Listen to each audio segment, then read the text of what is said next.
In 1977, a shortage of coffee almost brought down the East German government as workers were forced to pay more for less, and their leaders drove around in expensive Western cars and shopped at expensive Western stores. Failed coffee crops, an oil crisis, and a wildly changing geopolitical landscape made everything more expensive in East Germany in 1977, and it effectively broke East German society. By the end of the next decade, the issues noticed in the coffee crisis would be given by the Stasi as the reason why East Germany was collapsing. I made this video over a year ago, and since then there has been a massive change in the global geopolitical landscape, and things are, well, this is the stock market the week that I have been writing and recording this video, and I'm frankly tired of rewriting this line. Coffee can destroy a state, especially when it symbolizes that the leadership of a country has taken advantage of the goodwill of its citizens. Because it wasn't just the coffee that brought down East Germany, but it explains why it happened. At the beginning of the 1970s, it was looking like that decade was going to be one of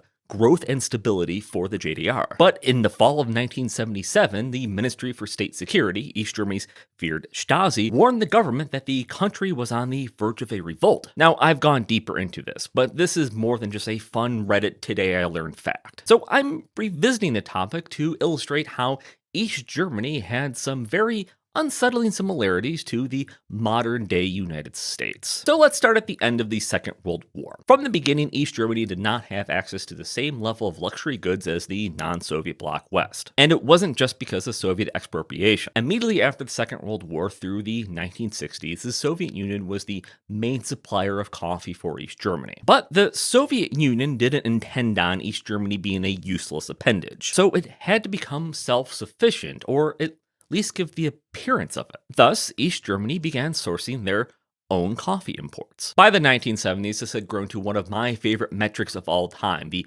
average East German coffee household expenditure was twice the amount spent on shoes and equal to the amount spent on furniture per year. This accounted for 4% of all retail sales in the German Democratic Republic. And as the East German state attempted to gain coffee independence, they also pushed coffee as a core part of the East German identity. Coffee allowed workers to be more productive, which led to a more productive society, while maintaining the aesthetic of an invigorated society. The coffee shop itself was historically important to revolutionary history, and East Germany was attempting to pull on some of that lineage for themselves. Coffee was a place where workers believed that they were allowed to express themselves freely without the expectation that the state was listening in. And what people believe is often more important than reality, because it sets an expectation. There was a problem though. Coffee was a scarce resource and it was expensive to import. But because of this importance, the Socialist Unity Party, the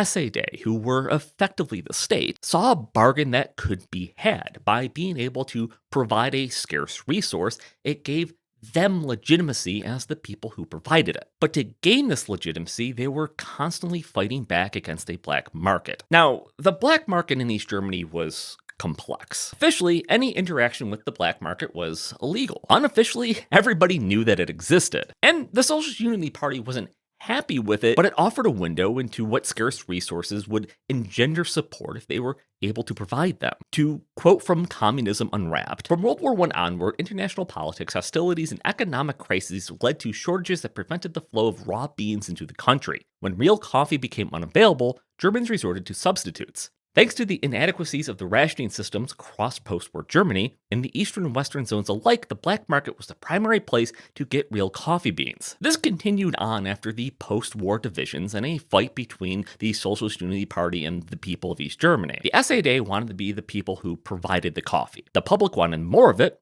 and at better quality. The illicit trade in coffee continued to thrive into the 1950s. When the HO and the other aspects of JDR consumer culture fell short of their promises, consumers also failed to conform to the ideals promoted by SED functionaries. Thus developed a black market that the Socialist Unity Party was constantly attempting to stay ahead of. When luxury coffee was offered from East German stores, East Germans had their families in the West mail them gift packages of it. In response to that, East Germany attempted to set up their own mail order system for people in the West to ship goods to the East. One of the reasons for the Berlin Wall was that the Socialist Unity Party couldn't regulate the black market. It allowed goods to flood in from the West that they were trying to provide, while allowing goods from the East with subsidized prices to flow out. This cartoon from the East German satire magazine Eulenspiegel in 1961, just before the Berlin Wall was erected, makes light of that situation with an East German worker being asked to smuggle goods into the West. This time, gracious lady, I could only bring along 16 sticks of butter.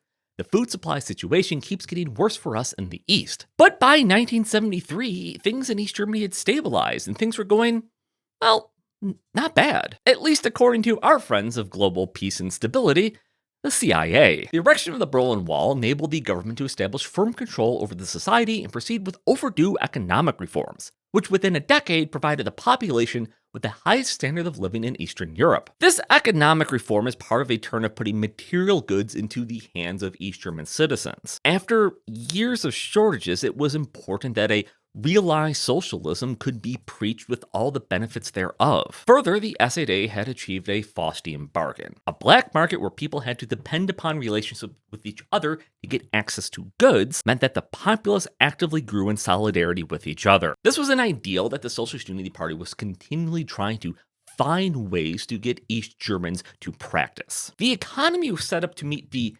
needs of the people with the idea that they would one day be able to meet their wants. And it was a struggle to even achieve this. But it was a struggle that the average East German citizen was willing to endure because it was something that everybody was enduring together, top to bottom. With reasonable exceptions based on your contribution to the state, everybody's material existence was the same and shared. In short, East Germany had entered a period of political stability with a relatively high standard of living, and the shortcomings of the system reinforced the ideals that the system preached. It was precarious, and it wasn't ideal, but it was working. Two events at the beginning of the 1970s shook the East German economy to its core: the 1973 oil shock and a failed coffee crop in Brazil. These events compounded within the fragile East German economy. To import goods from the West, they needed to use Western currency. East Germany's economy had been more or less underwritten by their ability to resell Soviet oil that they had purchased at subsidized prices. But as the price of oil skyrocketed, the discount that they received correspondingly shrunk. And so did inversely the rate at which East Germany drained its reserves of Western currency. Luxury goods like coffee became prohibitively expensive to import in an economy that was planned out to the penny. Before the failed coffee crop, East Germany had spent 150 million marks per year on coffee imports. After the crisis began, this number skyrocketed to 700 million. East Germany was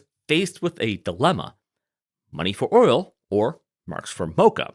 And they attempted to split the difference. The only coffee imported would be the higher end blends that party leadership used. Lower ends were either eliminated completely or the recipe adjusted to use less coffee. Further, certain blends would only be available in intershops, which required the use of Western currency, which would help the state to refill its currency coffers. Or exquisite shops, which allowed East Germans to use East German currency to purchase Western goods, but to put it politely, rat East Germans on price. The SAD did not expect these mixes to be popular, but there was a silver lining: that solidarity. Citizens would all be suffering together, and everybody should understand this. Instead, East Germans rejected the coffee mixes in a way that the East German state was not prepared for, despite literally being warned that this would happen. In a report to SAD leadership on September 1st, 1977, the Ministry for State Security stated, "The quality and price of new coffee mixes are rejected by broad circles of the population. Complaints recorded by the Stasi included critical indications of taste,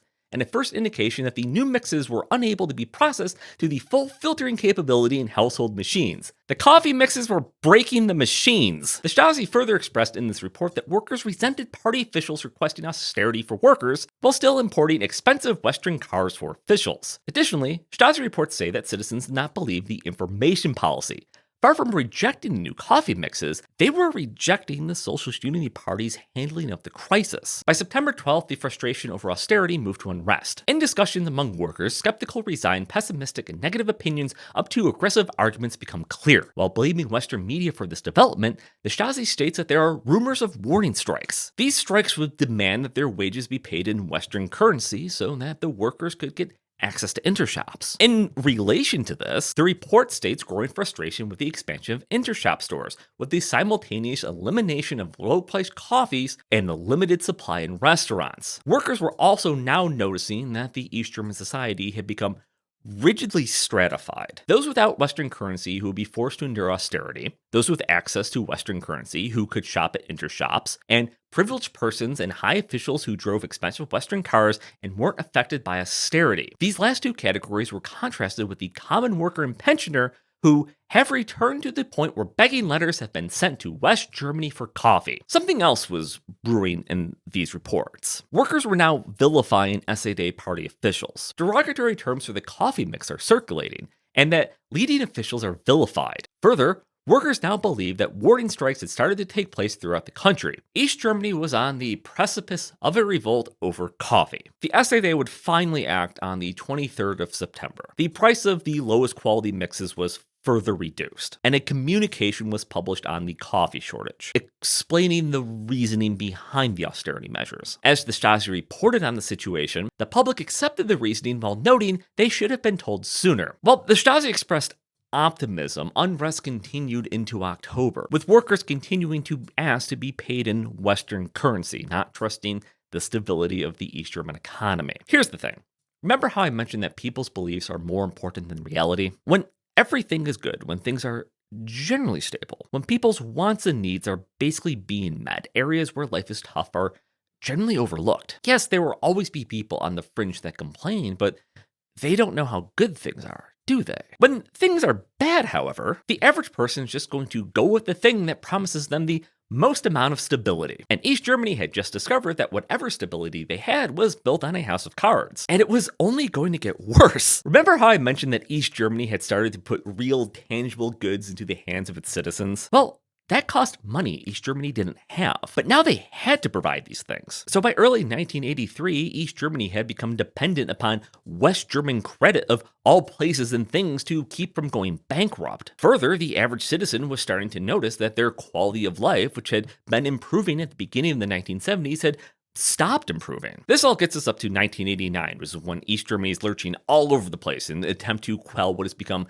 status quo dissent. Citizens had had enough and were fleeing East Germany in the tens of thousands. And the Stasi actually talked to these people, because that amount indicates people are fleeing from a collapsing state. So they wrote two very frank reports that laid out the perceived failures of the East German state, talking to those who were too loyal to ever leave and those who were on their way out. And what did they share? The socialism that people are taught in schools does not meet the reality on the ground, and that while the people leaving weren't actually hostile to East Germany, faced with the broken promises of the state, they just didn't care anymore. The report makes it very clear that tying to all of this is a belief among the people leaving that state functionaries can't actually do anything to address the problems raised. In 1977, during the economic crisis, East Germany had broken the trust of its people, but they had stayed to see things out. In 1989, faced with another economic crisis, people simply left. Oh yeah, the coffee that I'm drinking is from Vietnam, actually. My best friend brought it back for me from a trip she recently took. I'm sure there's a fun connection to all of this and that.